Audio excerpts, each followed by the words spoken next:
जिसकी आवश्यकता समाज आज महसूस कर रहा है, उसकी आवश्यकता सबसे पहले मैं यही कहूंगा, अपने घर में अपने बच्चों को अपने साथ ले जाकर के मंदिर ले जाइए, और ना जाए तो दो थप्पड़ लगा करके ले जाइए।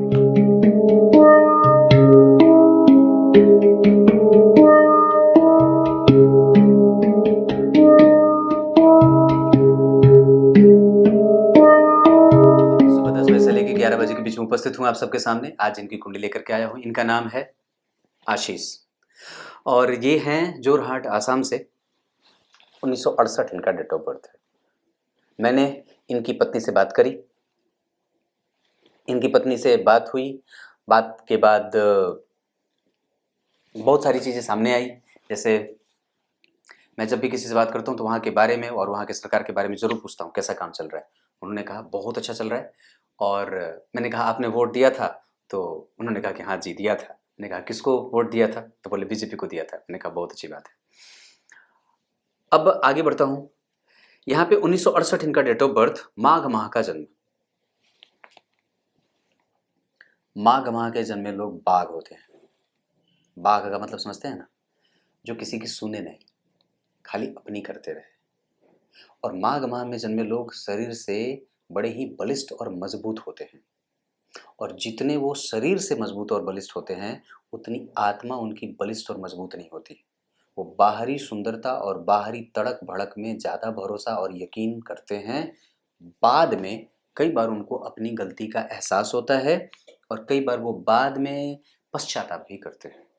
ये स्थिति भी होती है। इस वजह से कोई भी निर्णय लेने से पहले आपको ये बात विचार कर लेना चाहिए कि वो निर्णय कितना सही है, कितना गलत। वस्तुतः मेरे कहने का सीधा सा और स्पष्ट सा उत्तर ये है कि आपको अपने निर्णय पे हर बार ही ध्यान रखने की आवश्यकता है या फिर उसको विचार करने की आवश्यकता है। उत्तरायण में जन्मे हैं, शुभ ग्रहों का प्रभाव अच्छा रहेगा। शिशिर ऋतु में जन्मे हैं, बुद्धि अच्छी है पर तीव्रता मंद है और काम देर से बनते हैं। शुक्ल पक्ष के पंचमी तिथि के चंद्रमा शुभ ग्रह नहीं होते हैं, वो पापग्रह होते हैं। ये काम अच्छा करते हैं पर कई बार व्यक्ति को खुद की नौकरी या खुद का काम या प्राइवेट नौकरी या प्राइवेट काम करना पड़ता है। शुक्रवार के जन्मे होने से काम उत्तेजक भावनाएं ज़्यादा होती हैं पर कई बार व्यक्ति इमोशनली वो इंट्रोवर्ट होता है, बोलता नहीं है, बताता नहीं है। जैसे कई बार होता है कि आप प्रेम तो करते हैं पर कई बार उसे बताते नहीं हैं, पर बताना आवश्यक होता है। पर कुछ लोग ऐसे होते हैं जो मन में ही रखते हैं और बताते नहीं है, उसको एक्सप्रेस नहीं करते। तो ये उसी तरीके के हैं। उत्तरा भाद्रपद नक्षत्र बहुत बढ़िया, सिद्ध योग, काम कोई भी दे दीजिए व्यक्ति शुद्ध कर लेगा। बव कर्ण बहुत बढ़िया, ब्राह्मण वर्ण और मनुष्य गण के होने के कारण और जन्म कुंडली उत्तरा भाद्रपद की जन्मी है, इस वजह से व्यक्ति जो है वो कई बार गंभीर काम करता है। जैसे कोई भी काम करे तो बहुत ही मंद गति से और बहुत ही सूक्ष्म दृष्टिकोण और सूक्ष्म विश्लेषण से करता है युक्त होकर के। इनकी कुंडली में पंचांग जो है वो उतना बढ़िया या मजबूत नहीं है, पर हाँ एक बात मैं कहूँगा कि व्यक्ति हमेशा ही मेहनत करता रहता है और हमेशा ही एक सामान्य से बेहतर जीवन जीता रहता है, सामान्य से बेहतर जीवन जीता रहता है। शुक्र लग्न में बैठे हैं, इस वजह से व्यक्ति में तीव्रता रहती है और प्रायः कई बार जो है वो व्यक्ति उलझा हुआ भी रहता है। कई बार बाधाएं आती हैं, माता का सुख ना मिले, शारीरिक सुख थोड़ा रोगों से युक्त रहता है। ये बात मैंने जब इनके बारे में पूछी तो ये बात उन्होंने बताया कि इनकी माताजी की मृत्यु पहले हो गई थी, पिता में की मृत्यु बाद में हुई थी। तो ये स्थिति बनती है क्योंकि यहाँ पे मैंने वो जो चीज़ देखी वो उसके हिसाब से, और पीछे मंगल और बुध का संबंध ठीक नहीं था कारण से धन कमाने के लिए मशक्कत भी व्यक्ति ने करे हैं और ये बात दिख रही है, जीरो से शुरू किया है। हालांकि पिता जब तक रहे थे तब तक व्यक्ति को आर्थिक पक्ष में कभी भी नुकसान की स्थिति नहीं बनी, पर पिता भी कुछ इसी तरीके का काम करते हों या पिता के साथ संबंध भी थोड़े से नानुकुर वाले ही बनते रहे हैं। देखिए एक बात बड़ी अद्भुत है, लग्न के अधिपति जो है वो धर्म भाव में बैठे हैं पर अकेले बैठे हैं जिसपे मंगल और बुध की दृष्टि है। जो धनु लग्न की कुंडली के लिए बुध जो होते हैं वो कर्मेश होते हैं, मतलब लग्न के अधिपति को कर्म भाव के अधिपति ने देखा है। और यहाँ पे व्यक्ति की स्थिति जो बन रही है वो दशम भाव के अधिपति का तृतीय भाव में जाना, मंगल के साथ बैठना जो पंचम भाव के अधिपति है। मंगल और बुध योग कारक हो गए क्योंकि केंद्र के अधिपति और त्रिकोण के अधिपति का संबंध जन्म कुंडली के तीसरे भाव में बनके व्यक्ति के अंदर कन्विंसिंग कैपेसिटी और मार्केटिंग की नौकरी या मार्केटिंग का काम बहुत अच्छे तरीके से कर सकते हैं। इनको ये काम करना चाहिए। ज़मीन से खरीद बिक्री का कारोबार या शिक्षकीय गुण या कई बार अपनी चीज़ को बाजार में ले जा करके बेच देने का, अपना कोई भी ब्रांड लॉन्च करना, जैसे चावल, आटा, गेहूँ, दाल, अपनी मिल, दाल फैक्ट्री, तेल फैक्ट्री, ये सब बना करके फलों का कारोबार। आसाम में की जो प्रमुख चीज़ हो, जो बहुत ही प्रसिद्ध चीज़ हो, आसाम में जो उपजाई जाती हो, उसको उसकी खरीदारी करके अपना एक प्रोडक्ट बना करके उस पे आप काम कर सकते हैं। आपकी कुंडली में उसके योग है। मानसिक शांति और घर में तनाव का माहौल जो है वो कहीं न कहीं बन रहा है। आपको अपने परिवार को वक़्त देने की आवश्यकता है और घर में जितनी ज़्यादा हो सके अपने आप को बिल्कुल ही कोमल स्वभाव में बना करके और पिरो करके रखिए। मैं नहीं जानता आप ज्योतिष को कितना मानते हैं, कितना समझते हैं, कितना जानते हैं, पर हाँ, इतनी बात ज़रूर कहता हूँ कि आपकी कुंडली में राहु, शनि और चंद्रमा जब जन्म कुंडली के चतुर्थ भाव में बैठे हैं, आपकी कुंडली में माता का सुख बड़ा कम था और ये आपकी पत्नी के बताने से पहले ही मैंने उन्हें बता रखा था। ये सामने से बोल रहा हूँ। दूसरे नंबर पे मैंने उनसे ये बात कही तो ये बात हुई मेरी, तो मैंने कही बात कि माता का सुख इनकी कुंडली में कमज़ोर है और विवाह देर से हुआ।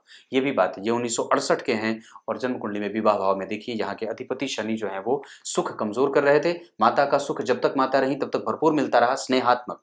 पर विवाह में यहाँ पे जो सूर्य बैठे थे वो कौन होते हैं? धनु लग्न की कुंडली के लिए धन भाव में बैठे हैं, भाग्य भाव के अधिपति होकर के।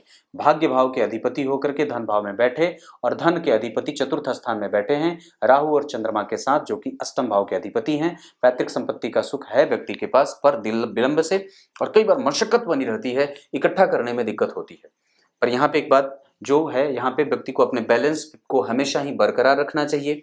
कभी भी अपने धन के बारे में, अपने स्टेट के बारे में, अपने पूंजी के बारे में कभी किसी से कोई चर्चा नहीं करनी चाहिए।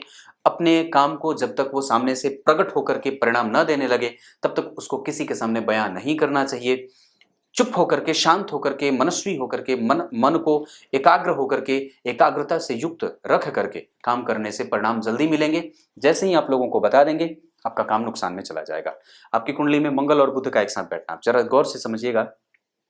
तो धन भाव में भाग्य भाव के अधिपति बैठे और लग्न के अधिपति धर्म भाव में बैठे। व्यक्ति धार्मिक, पूजा पाठ करने वाला, धर्म में भरोसा करने वाला, पर हाँ वो थोड़ा तटस्थ हो जाता है कई बार, क्योंकि शनि की दृष्टि जन्म कुंडली पे लग्न पे जा रही है। चंद्रमा लग्न से केंद्र में है और शुक्र चंद्रमा एक दूसरे से केंद्र में है, तो पत्नी समझदार मिलती है। पत्नी को वक्त दीजिए, उन्हें प्रेम करिए। उनको खाली एक तरीके का प्रेम नहीं, कई तरीके के प्रेम की आवश्यकता होती है।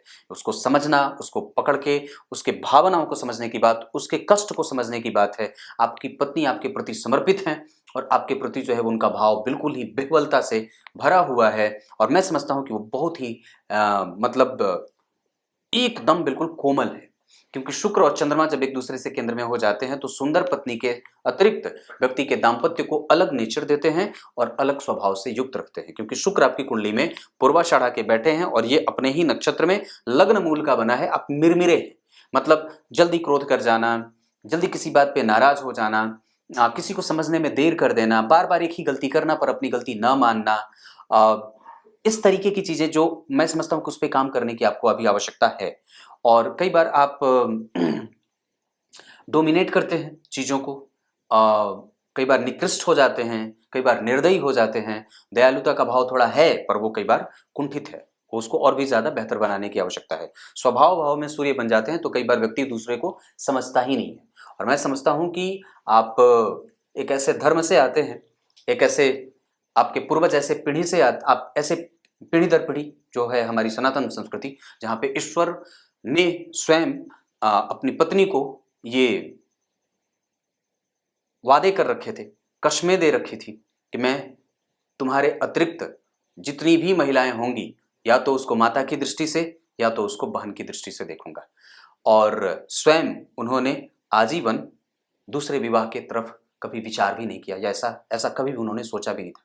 ये बात याद रखने की है। हमारी पीढ़ी, हमारे पूर्वज, आने वाली पीढ़ियों को भी यही शिक्षा देने की आवश्यकता है कि महिलाओं को और हमारे घर की जो बेटी बहन है उनको किस तरीके से उनका आदर करना है, उसको किस तरीके से सम्मान करना है, उनको किस तरीके से माथे पर और पलकों पर बिठा करके रखना है। किसी भी तरीके से आपकी कुंडली में आपके घर की औरतें, आपके घर की महिलाएं शोषित और कुंठित होकर के नहीं रहनी चाहिए, क्योंकि आपकी कुंडली में शनि चंद्रमा बैठे हैं। भगवान आप इस बात पे ध्यान दे दीजिए कि आपके घर का माहौल खराब ना हो, घर का माहौल सुरक्षित हो, घर का माहौल श्रेष्ठ हो, घर का माहौल शांत हो, क्योंकि यहाँ पे द्वंद्व है जो आपको कभी कभी परेशान कर सकता है। क्लियर है? ये बात यहाँ पे दिख रही है। अब एक बात बताता हूँ, एक बात बड़ी गंभीर है। निकट आइए मेरे, और पास आइए। एक बात याद रखिएगा, जिस दिन आपके घर की महिलाएं या जिस दिन आपके घर की शांति, ये आपका दिमाग है ना, जो ये आपका मन है, ये जो आपका दिमाग, ये आपका मेंटल पीस, मेंटल एस्टेब्लिशमेंट, ये भाव में राहु और शनि बैठे हैं, तो पहले खुद पे काम करने की आवश्यकता है। अपनी गलती को ढकिए मत और सामने वाले की गलती को उजागर मत करिए। सामने वाले की गलती को भूल जाइए, अपनी गलती को हमेशा याद रखिए। और ये बात बार बार मैं आपसे कह रहा हूं, क्योंकि कई बार आपकी कुंडली में अभी सूर्य की दशा है, बार बार चीजों को निकाल करके बाहर करना, भाई बार बार जो है वो गुस्से में आ जाना, ये क्रोध की स्थिति आपके प्रभाव को कमजोर करेगी, जो घर में लक्ष्मीहीनता की स्थिति को भी ला सकती है। ये बात दिखती है। लग्न में शुक्र बैठे हैं, भोगी प्रवृत्ति देते हैं, ये बात कई बार ठीक भी है और कमजोर भी है। केतु का प्रभाव यहाँ के लिए ठीक नहीं होता है। राहु का प्रभाव यहाँ के लिए घर में कलह का वातावरण, और शनि चंद्रमा का योग आपके माता को छीनने का कारण बना। पिता भाव के अधिपति का मंगल के साथ जाना, पिता जो है वो वहाँ के प्रसिद्ध रहे होंगे, वहाँ के लोग उन्हें बहुत अच्छे से जानते होंगे, उनके नाम के चर्चे होंगे, ये बात भी दिखी जा रही है। अब बहुत बड़े लेवल पे हो या छोटे लेवल पे, पर ये बात है। चंद्रमा उत्तरा भाद्रपद के, शनि अपने नक्षत्र में, और मैं जहां तक समझता हूं तो राहु रेवती में बुद्धिमान बना देते हैं। और धन, कई बार बजट बनाने में मुश्किलें भी होंगी, तो आपको इस पे भी फोकस करने की आवश्यकता है। आपकी कुंडली में आप समाज के लिए काम कर सकते हैं, गायों के लिए काम कर सकते हैं, ब्राह्मणों के लिए काम कर सकते हैं, वृक्षों के लिए, वृक्ष लगाने के लिए काम कर सकते हैं, कुछ पर्यावरण से संबंधित जुड़ करके कोई काम करना चाहते हो तो कर सकते हैं, जल बचाने से संबंधित काम कर सकते हैं, मिट्टी के सर्वेक्षण और संरक्षण से संबंधित काम कर सकते हैं।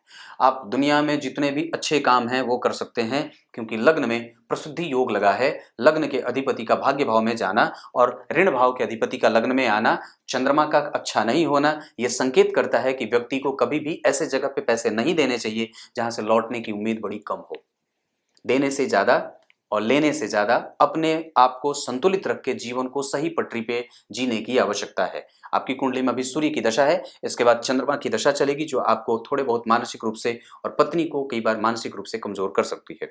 वैसी अवस्था में कई बार व्यक्ति का स्वास्थ्य कमजोर होता है। चंद्रमा की दशा में ध्यान रखने की बात ज्यादा होगी। वैसे आपकी कुंडली, एक बात बता दूं तो इस कुंडली में गुरु का प्रभाव पंचम भाव को प्रभावित करेगा। अच्छा होगा, लग्नेश देख रहे हैं लग्न को, ये व्यक्ति गलत नहीं है, पर कई बार वो एक्सप्रेस नहीं कर पाता, बताता नहीं है, बोलता नहीं है मैं तुमसे प्रेम करता हूं, ये कई बार वो जाहिर नहीं करता। आप ये करिए, इसमें कोई दिक्कत वाली बात नहीं। अपनी ही पत्नी को कहेंगे, किसी दूसरे की पत्नी को मत कहिएगा। शुक्र जो है वो पूर्वाषाढ़ा के बैठे हैं, ये अच्छी स्थिति कहूंगा, इसे मैं खराब नहीं करूंगा। जहां पे चंद्रमा बढ़िया, शनि बढ़िया बैठ रहे हैं, सूर्य बढ़िया बैठ रहे हैं, मंगल और बुध की स्थिति भी कमजोर नहीं है। सारे के सारे ग्रह लगभग आपकी कुंडली में एक ऐसे नक्षत्र की स्थिति में बैठ रहे हैं जहां पे मंगल जो है वो आपको इनको शिक्षकीय गुणों से युक्त रख रहे हैं। व्यक्ति की कन्विंसिंग कैपेसिटी बहुत अच्छी है, अपनी बात बहुत अच्छे तरीके से आप रख सकते हैं, पर कई बार वो आप रख नहीं पाते। नवांश कुंडली में मंगल का लग्न में बैठना, जो यहाँ के पंचम भाव के अधिपति हैं, और यहाँ पे वो व्यापार भाव के अधिपति हैं। शुक्र जो है वो थोड़े कमजोर हो रहे हैं, इस वजह से हालांकि व्यक्ति जो है वो जितने में है वो संतुष्ट है, क्योंकि यहाँ पे भी शुक्र केंद्र में थे, यहाँ पे भी केंद्र में है। मंगल और शुक्र का संबंध जो है वो जन्म कुंडली में कई बार पत्नी जो है वो उम्र से छोटी या उम्र से बहुत अंतर हो जाता है, ऐसी भी स्थितियां बन रही हैं। यहाँ पे शनि के प्रभाव के कारण कई बार ये थे, क्योंकि जरा सोच के देखिए, नवांश कुंडली जो होता है वो स्पाउस का होता है। यहाँ पे शनि के बैठ जाने से पति पत्नी जो होगी वो उम्र में बहुत ज्यादा अंतर वाली हो जाती है, और ऐसी स्थिति बनी है। चंद्रमा और बुध का दाम्पत्य टूटेगा नहीं, ये बात दिख रही है। शनि यहाँ पे बैठी है, शनि यहाँ पे बैठे हैं वृश्चिक राशि के। पत्नी बहुत ज्यादा सोचने वाली, विचारने वाली और महंत टाइप की होती है, पूजा पाठ में बहुत ही ज्यादा आगे रहने वाली होती है। कर्म क्षेत्र में मंगल और बुध का क्रॉकरी और ग्रोसरी का काम आपकी कुंडली के लिए बहुत अच्छा है, ये क्षेत्र आपके लिए बेहतर है। गुरु और शुक्र आपको अनुभव भी दे रहे हैं, काम का अनुभव आपके पास बहुत अच्छा है। जिस क्षेत्र में आपका करियर है उस क्षेत्र में ही रहने दीजिएगा, इससे जोड़ करके आप फलों का व्यवसाय भी कर सकते हैं। मशालों का कारोबार भी आपकी कुंडली में बनता है। इसके अतिरिक्त आप फर्नीचर से संबंधित भी कारोबार कर सकते हैं, और कई बार काठ की जो लकड़ियां होती हैं, जो कलाकारियां, कशीदाकारी, आसामी जो चीजें होती हैं, उस पर भी आप, जो आसाम का सबसे प्रसिद्ध हो, जो विश्व भर में प्रसिद्ध हो, आप उसकी कलाकृतियां कर सकते हैं और उस पर काम कर सकते हैं। उसको आप उसको बाजार में ला करके बेच सकते हैं, अपने नाम पे ब्रांड बना करके। मंगल की दशा इस कुंडली में बहुत अच्छी जाएगी। सूर्य की दशा इस कुंडली में बहुत अच्छी जाने के योग दिख रहे हैं। गुरु की दशा भी जन्म कुंडली में अच्छी है। मंगल और बुध का संबंध व्यक्ति के शिक्षकीय गुण और व्यक्ति का कम्युनिकेशन बहुत अच्छा रखता है। व्यक्ति मार्केटिंग में भी बहुत अच्छा काम कर सकता है। इंपोर्ट एक्सपोर्ट का काम भी आपकी कुंडली के लिए बहुत अच्छा रहेगा, ये बात भी ठीक है। आपका मन अशांत है, आप उस पे काम करिए। शिव जी के मंदिर को धोने का काम उठा सकते हैं और भगवान नीलकंठ की पूजा करने से, नीलकंठ मतलब महादेव की पूजा करने से आपके समस्त प्रकार के मानसिक विकारों से मुक्ति मिल जाएगी। शिव जी को दही अर्पित किया करिए। कुछ उपाय मैं आपको अलग से भेजूंगा, आप वो थोड़ा कर लीजिएगा। आपकी कुंडली में गुरु और सूर्य यहाँ बैठे हैं। पत्नी का जो स्वभाव है वो बहुत ही निर्मल, बिल्कुल ही रिलायबल, बहुत ही ज्यादा विश्वसनीय और बहुत ही ज्यादा प्रासंगिक, बहुत अच्छा है, बहुत अच्छा है। क्योंकि यहाँ पे गुरु और सूर्य उनको तात्विक मतलब जो तत्व का ज्ञान है वो बहुत ज्यादा बेहतर है। जैसे पूजा पाठ, तंत्र मंत्र यंत्र, इस तरीके की जितनी चीजें होती हैं वो आपकी पत्नी में ज्यादा है और वो उस तरफ उनका अट्रैक्शन भी ज्यादा होगा, क्योंकि गुरु और सूर्य इस तरीके का काम करवाते हैं। वो उनके पास दाम्पत्य को संभालने की अद्भुत शक्ति है और वो सही दिशा देती हैं। आप थोड़े से कई बार कमजोर हो सकते हैं क्योंकि लग्न में शुक्र बैठे हैं, लेकिन दाम्पत्य टूटेगा नहीं क्योंकि शुक्र और चंद्रमा बैठे हैं। मंगल बुध का प्रभाव यहाँ पे कमजोर नहीं है। यह स्थिति धनु लग्न की कुंडली कमजोर नहीं हो सकती है। धनु लग्न के लोग अच्छे होते हैं पर कई बार वो जाहिर नहीं कर पाते। यह स्थितियां होती हैं। यहाँ पे आपकी कुंडली में बुध हैं। आप दरअसल संतोषी और मनुष्य प्रवृत्ति के मनस्वी देखे जा रहे हैं। मतलब एक तरीके से मैं इसे खराब नहीं कहूँगा, यश है आपका, समाज में आपकी पहचान भी है, उस पर आपको काम करने की कोई विशेष आवश्यकता मैं महसूस नहीं करता हूँ। काम जो मैंने बताया है आप उस पर भी फोकस करिए। कुछ और भी चीज़ें कर सकते हैं, जैसे मैंने फल का कहा है, जैसे मैंने लकड़ियों का कहा है, काठ से संबंधित कहा है, मशालों का कारोबार कहा है, उसके बाद दाल तेल आदि का बिजनेस, इन सब चीज़ों पर आपका फोकस और भी ज़्यादा बढ़ाया जा सकता है। नक्षत्रों के आधार पर सूर्य जो हैं वो आपकी कुंडली में आपको थोड़े संकोची और शर्मीले बना रहे हैं। चंद्रमा जो है वो आपके काम को विलंब से दे रहे हैं और कई बार आपको प्रैक्टिकल बहुत ज्यादा बना दे रहे हैं, कम बोलने वाला और गंभीर बना दे रहे हैं। मंगल जो है वो जन्म कुंडली में जिस अवस्था में बैठे हैं उसके आधार पर मैं ये बात कहूंगा कि व्यक्ति के पास ज्ञान बहुत बढ़िया है, पर वो उस ज्ञान का कई बार लाभ बहुत ज्यादा नहीं उठा पाता है। उस पर मतलब काम करने की आवश्यकता है। दूसरों को समझिए, चीजों को परखिए। ऊर्जा बहुत अच्छी है और उसका आपने सही सदुपयोग भी किया है। और सबसे अच्छी बात है कि इन व्यक्ति ने अपने मेहनत के बल पर अपने हर मुकाम को हासिल करने का जबरदस्त प्रयास किया है। आरंभ में विचार बिल्कुल अलग थे और कुछ वक्त के बाद बिल्कुल विचार बदल गए हैं। जीवन को देखने का नजरिया बदला है, लोगों को समझने का नजरिया बदला है और कई बार व्यक्ति कुंठा से ग्रसित भी हो जाता है। कई बार उसके मन में एक ऐसी जो है वो ठसक रहती है जो किसी को भी बता नहीं पाता है। उसको कुरेदने की आवश्यकता है, उसको जानने की आवश्यकता है और ये काम आपकी पत्नी कर सकती है। कई बार आप अपने दुख को अपने अंदर छुपा जाते हैं और कई बार उसे बता नहीं पाते। इसको भी शामिल करिए, अपने परिवार के लोगों के साथ वक्त बिताइए, ये सबसे अच्छा काम हो सकता है। सत्यनारायण भगवान की पूजा आपके घर को जरूर ही लाभदायक वातावरण में बदल सकती है। दूसरे नंबर पे अगर हो सके तो सुंदरकांड का पाठ कभी कभी घर में कर लेना चाहिए। पर मैं जो मंत्र बताऊंगा, जो पूजा, ये साधारण उपाय हैं, पर अलग से उपाय आपको अलग से बताऊंगा, वो आपको व्हाट्सएप पे भेजा जाएगा।